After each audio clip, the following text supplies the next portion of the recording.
Hi, everyone, and welcome back to Effective Leadership Strategies in the Workplace.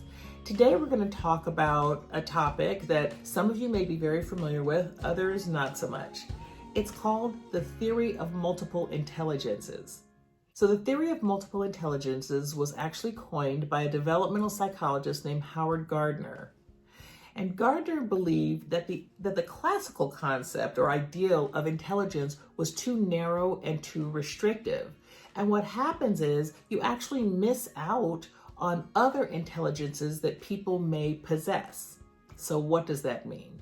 If we all had to take a standardized test as an indication of our level of intelligence, I would probably be considered pretty low level intelligent. I have found that I learn best when I can see it, I can hear it, I can see it maybe in action, and I can actually get in there and practice it. So Howard Gardner identified 8 different types of intelligence. And I say that we're not going to get into the specifics of each intelligence today, but we are going to talk about the ideal of different intelligences.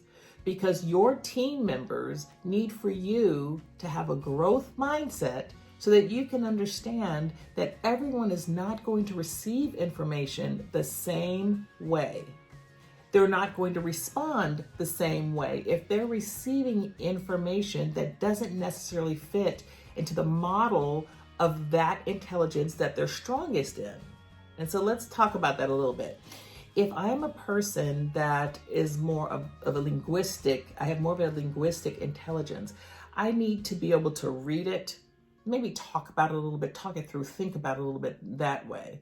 Maybe hear it spoken to me because I'm more of a linguistic intelligence. I possess more of intelligence in the linguistic area.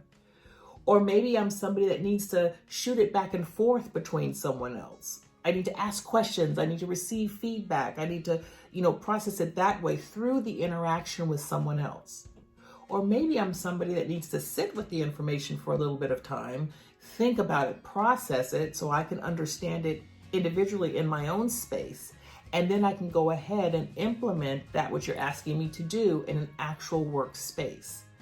So those are just some examples of different types of intelligence, how I learn, how I receive, how I process, and then how I turn around and use it in the actual workspace.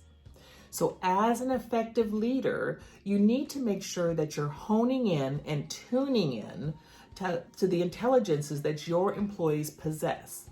If someone is having a challenge with just hearing the information, if you're asking yourself even, I shared the information, I told everybody what it was we were going to do at a staff meeting, this number of people got it, this number of people didn't.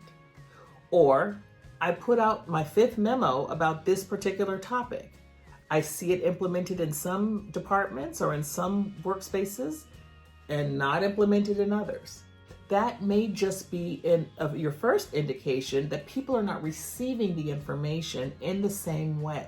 So when you tune in, when you have that growth mindset, and the way that you think is agile and flexible enough to understand that I need to provide different modes of communication so that my team, who aren't necessarily just auditory or visual learners, or maybe they need to play around with a little bit, maybe they need to discuss it a little bit, maybe they need to process a little bit, but I need to change and alter my communication style, my presentation style, so that everyone can feel successful with receiving the information, processing the information, and then putting that information into action. So it's about recognizing the type of intelligence that your employees possess, and it's pretty easy to do once you see how people start to implement some of the practices or actions or policies that you're asking them to implement. It's pretty easy to tune into who is being more responsive and proactive and reactive through memo, through modeling, through listening, through processing. So instead of finding one avenue to share information, to communicate, to connect with your team, think about lots of different avenues that you can do that. It's respectful communication, it's proactive communication, and it's diverse communication.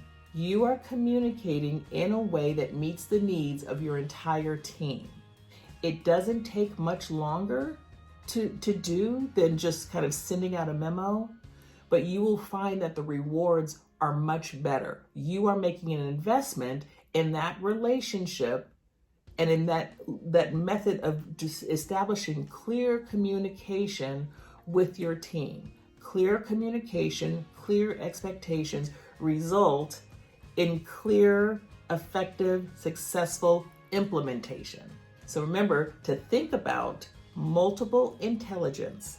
It will impact how you give and how you receive your feedback and how you see that feedback and that information turn itself into action in your departments, in your workplaces, and on your teams.